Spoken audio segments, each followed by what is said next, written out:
Bienvenidos de nuevo a su programa Una Conexión con Dios. Es un honor y un placer el estar aquí sirviéndole a usted y a Dios. Hoy, un día especial, en los Estados Unidos están celebrando el Día de Acción de Gracia. Y creo que muchas personas a través del mundo o alrededor del mundo han aprendido a quizás dar ese día o por lo menos tener en mente ese día donde le estamos dando gracias a Dios por las bendiciones que Él nos da, la vida y todas las bendiciones que Él nos da. Un día como hoy, en los Estados Unidos, las familias viajan de un lugar a otro, de una ciudad a otro, de la costa este a la costa oeste y viceversa, del sur al norte y por todas partes, para poderse reunir, para poder estar entre familia. De hecho, es un día donde el día que más se viaja en los Estados Unidos. ¿Y por qué le estoy mencionando esto? Lógicamente, número uno, para desearles a los hermanos, a nuestros compatriotas en los Estados Unidos, un feliz Día de Acción de Gracia y como consecuencia a los norteamericanos que viven aquí. Pero también le quiero usar esta oportunidad para hacer esto, para decirle que en esos días cuando se reúnen en casa, se tiene este dicho, y no sé si aquí en Honduras se tenga ese dicho, de que en las reuniones con los amigos entre la familia no se habla ni de política ni de religión.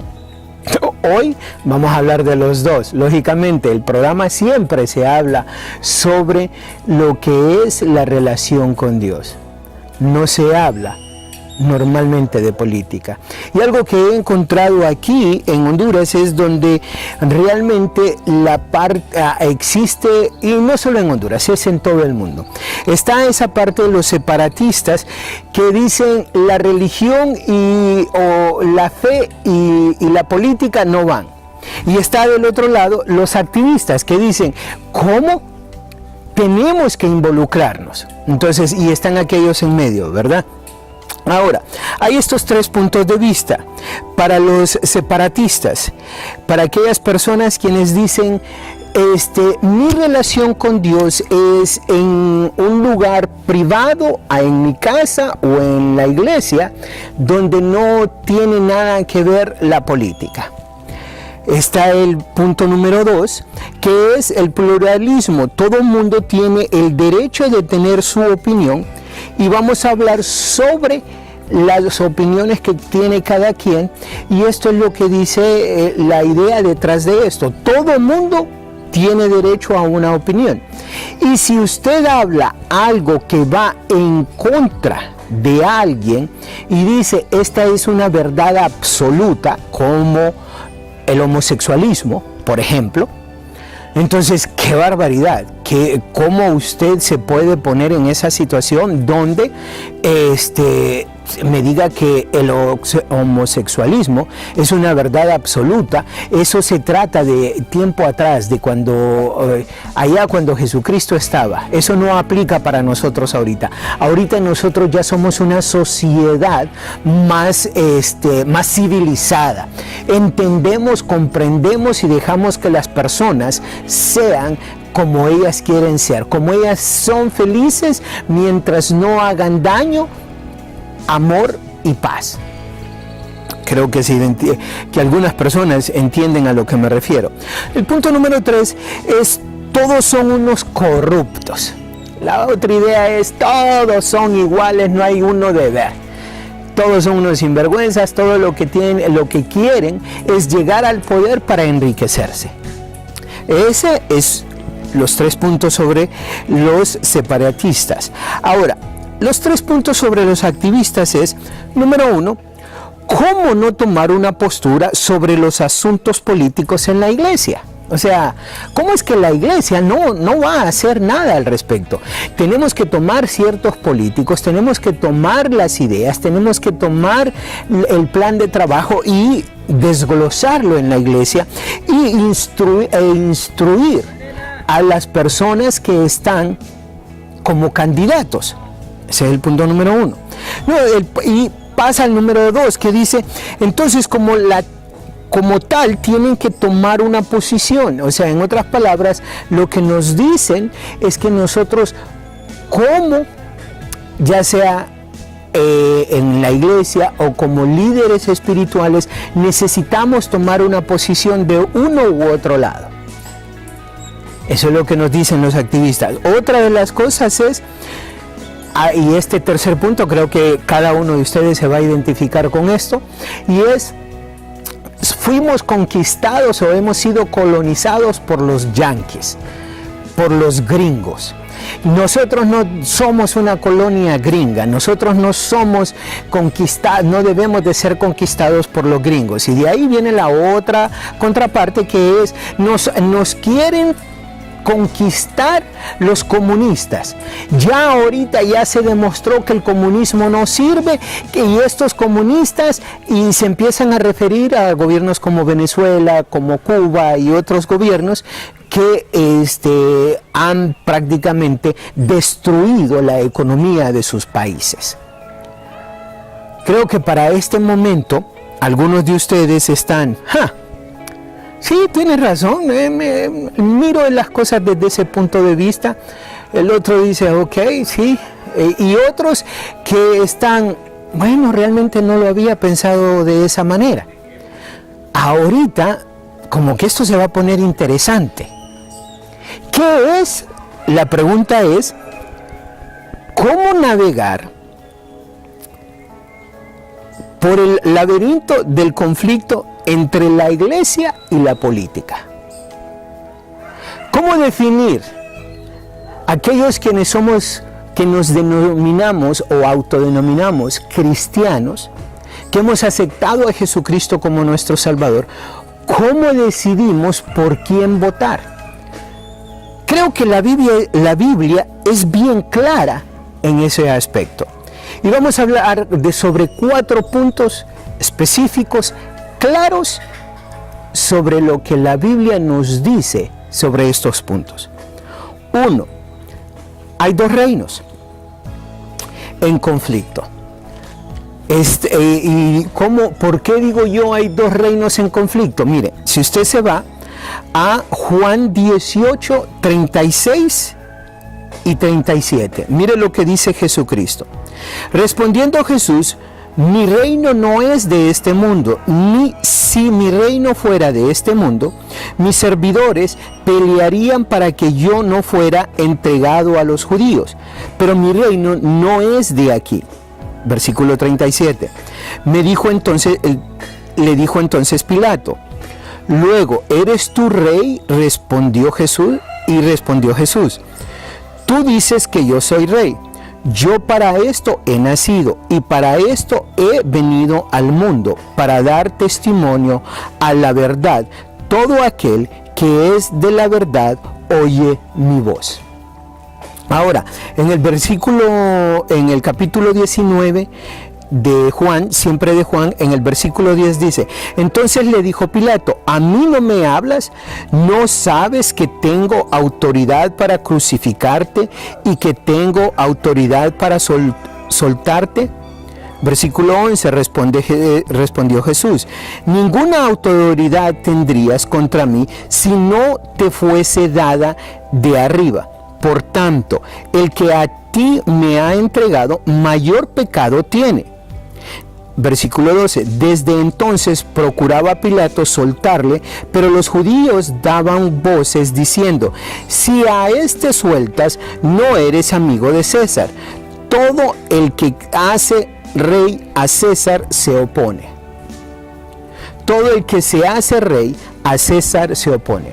Entonces, para darle el contexto de esto, Jesucristo ya ha sido prisionado, ha sido tomado cautivo y se ha llevado delante de Pilato.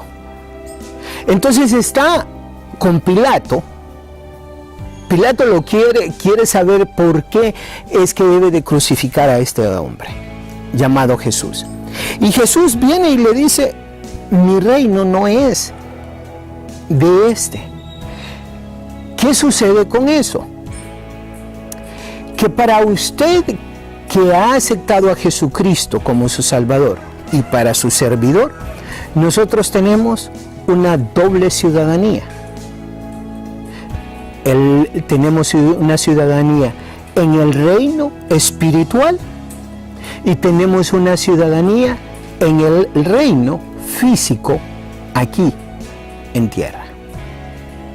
Tenemos la ciudadanía en el reino espiritual y tenemos la ciudadanía aquí en el país de Honduras, por ponerle un ejemplo. Y el problema viene cuando usted quiere manejar el reino espiritual como maneja el reino físico. Cuando no entendemos que nuestro reino espiritual es mucho más grande y el compromiso debe de ser mucho más grande con nuestro reino espiritual que con nuestro reino físico aquí. Y pretendemos hacer que la iglesia tome el papel de gobernar como en un tiempo lo hizo la iglesia siglos atrás. Cuando cometemos el error de que el gobierno o que la iglesia pase a ser el gobierno, entonces caemos en el error donde no le permitimos a las personas manifestar su fe de acuerdo a lo que ellos creen. Y yo sé que usted y yo, hablando desde el punto de vista cristiano, hablando desde el punto de vista de Jesucristo, nosotros queremos que solo sea la manera como nosotros lo decimos. Pero ¿qué sucedería si usted va a una iglesia? Vamos a ponerle así, no nos vamos a poner muy extremistas, vamos a hacerlo más simple.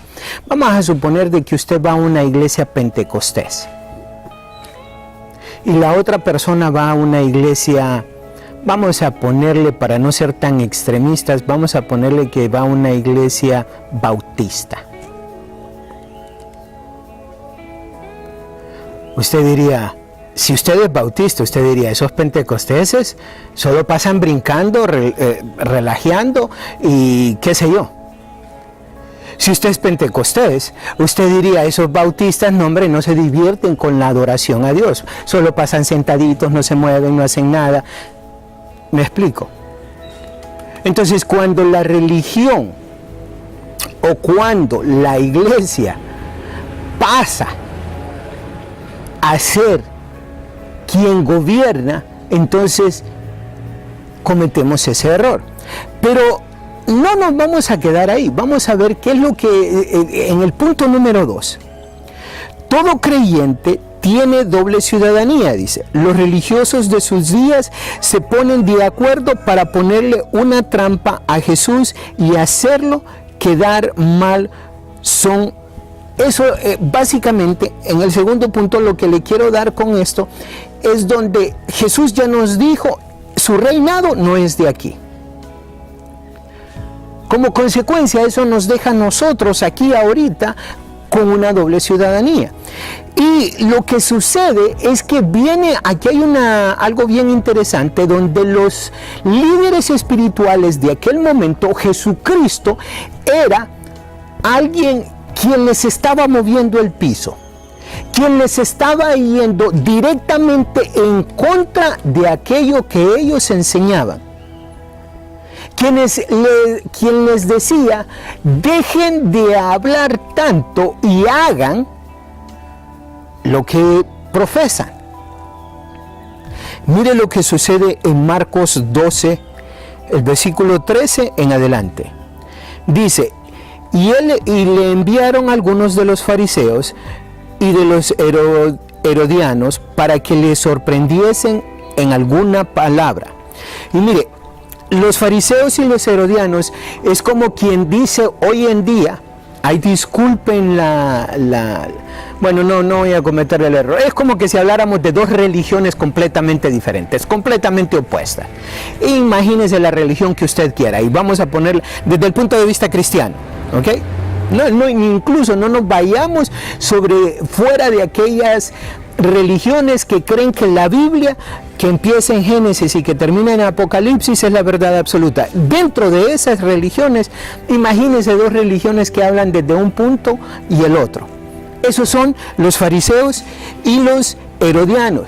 Pero como consecuencia tienen a un enemigo en común. Y el enemigo en común que tienen, imagínense quién es. El mismo Dios. ¿Qué es lo que tienen en común dos religiones ahorita que se miran de un punto completamente diferente al otro hoy en día? Pensamos que hemos cambiado. Pensamos que somos tan inteligentes. Pensamos que somos tan sabios. Hemos avanzado tanto, somos tan elocuentes. Y seguimos cometiendo el mismo error. No todos, para buena fortuna, pero sí desafortunadamente muchos. Pero bueno, el punto no es ese. Nos vamos para el siguiente versículo 14. Dice lo siguiente: viniendo ellos le dijeron: Maestro, sabemos que eres hombre veraz y que no te cuidas de nadie porque no miras las apariencias de los hombres, sino que con verdad enseñas el camino de Dios. ¿Es lícito dar tributo a César o no? ¿Daremos o no daremos tributo? Versículo 15. Mas él, percibiendo la hipocresía de ellos, les dijo: ¿por qué me tentáis? Traedme la moneda para que la vea. Ellos le trajeron y les dijo: ¿de quién es esta imagen y la inscripción? Ellos le dijeron: de César. Respondiendo Jesús les dijo: dad al César lo que es de César y dar a Dios lo que es de Dios. Y se maravillaron de él. Ahora la pregunta es: ¿cómo podemos servir a este gobierno corrupto o dar este gobierno cómo podemos servir a los gobiernos corruptos? Mire lo que sucede. Los escribas, los fariseos, están tratando de agarrar a Jesucristo. En una palabra, no les importaba a ellos realmente lo que ellos habían pensado, lo que ellos habían orquestado, era de que le vamos a ir a hacer una pregunta y no importa realmente que nos conteste. Si nos contesta que no hay que pagar tributo, entonces eso está en contra del César, está en contra de las leyes políticas de ese día. Está yendo en contra del gobierno en ese momento. Si responde que le paguemos, entonces irá en contra de los judíos, porque los judíos se sentían mal por estar colonizados por los españoles. Como consecuencia, entonces lo que sucede es que a ellos realmente no les importaba que fuera lo que él contestara. Lo que sí les interesaba era poner a Dios en una situación difícil. ¿Por qué? Porque Jesucristo estaba atentando contra todo lo que ellos habían creado para su vida, de acuerdo a como ellos la habían formado aquí en el planeta Tierra. Jesucristo les estaba demostrando, les estaba enseñando que habían dos reinos y que existía uno que era mucho más grande que el que ellos vivían. Pero ¿qué sucede? De nuevo, la política, el gobierno, el hambre del hombre de poder gobernar sobre las mentes menos capacitadas. Anoche, si usted miró el programa anoche, hablaba sobre la avaricia, que la avaricia no simple y sencillamente es dinero, no simple, pero también es poder. Y el poder es sobre las mentes de las personas que deciden ser menos capacitadas. Oiga bien lo que le estoy diciendo. Que deciden, ¿quién decide? La persona decide tener menos capacidad. ¿Por qué decide tener menos capacidad?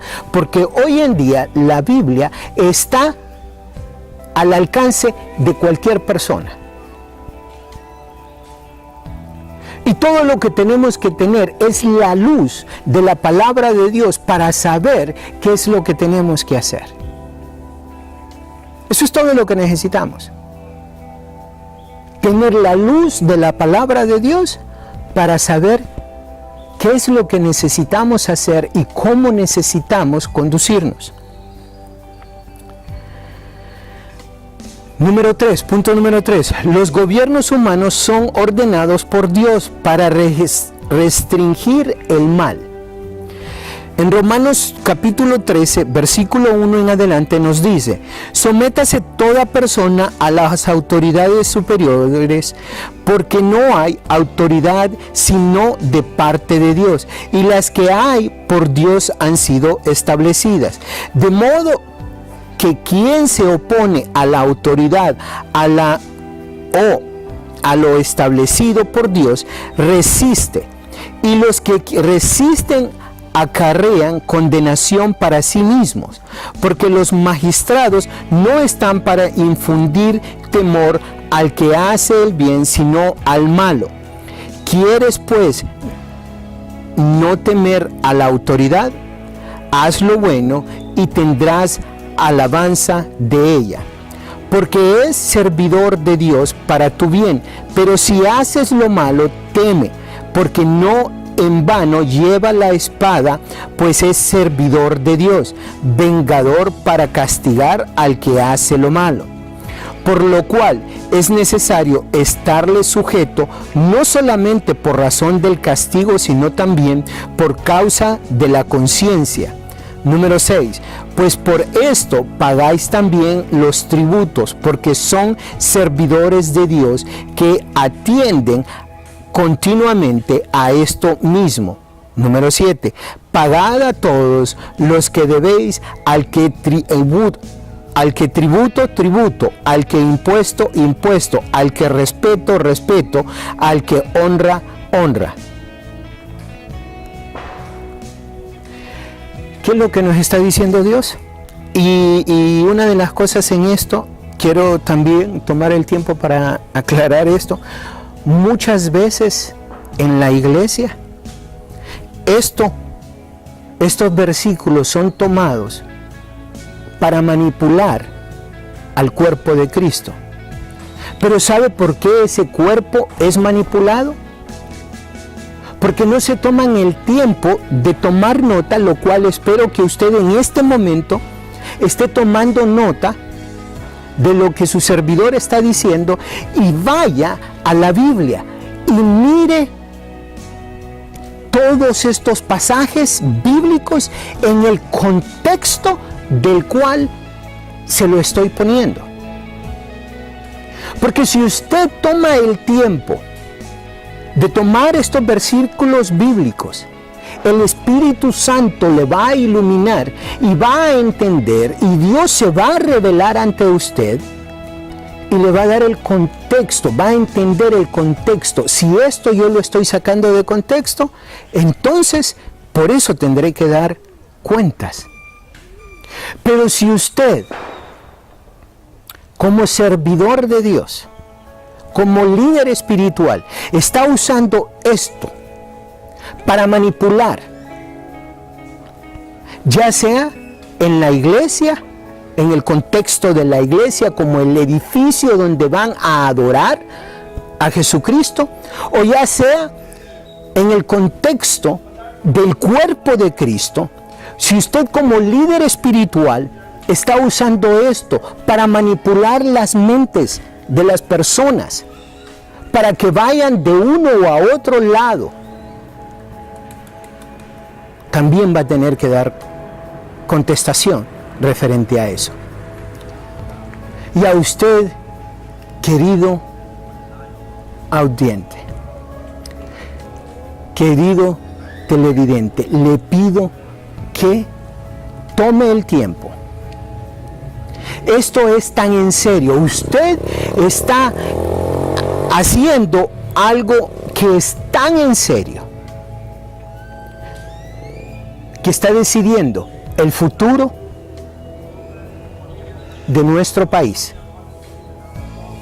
¿Usted cree que vale la pena de tomar el tiempo de ir a la palabra de Dios y buscar a ver qué es lo que Dios le dice que tiene que hacer? Ahora, el punto número 4. La iglesia es ordenada por Dios para hacer discípulos. Pero deténgase antes que se vaya muy largo con esta idea, ¿ok? Esto no se trata de que usted va a un discipulado, de que usted va a un instituto bíblico, no, eso se trata para cualquier persona que ha reconocido a Jesucristo como su Salvador. Esto es lo que sucede. Mire lo que nos dice Mateo 28:18, dice: y Jesús se acercó y les habló, diciendo: toda potestad me es dada en el cielo y en la tierra. Por tanto, id a ser discípulos a todas las naciones, bautizándolos en el nombre del Padre, del Hijo y del Espíritu Santo, enseñándoles que guarden todas las cosas que os he mandado. Y he aquí, yo estoy con vosotros todos los días hasta el fin del mundo. La pregunta es, ¿qué va a hacer usted ahora? Yo le acabo de leer. El rol del gobierno no es darle un trabajo a usted. El rol del gobierno no es darle dinero a usted. Ese no es el papel del gobierno. El papel del gobierno es castigar a los malos, mantener el orden. ¿Qué va a hacer? No se vaya. Volvemos en unos minutos.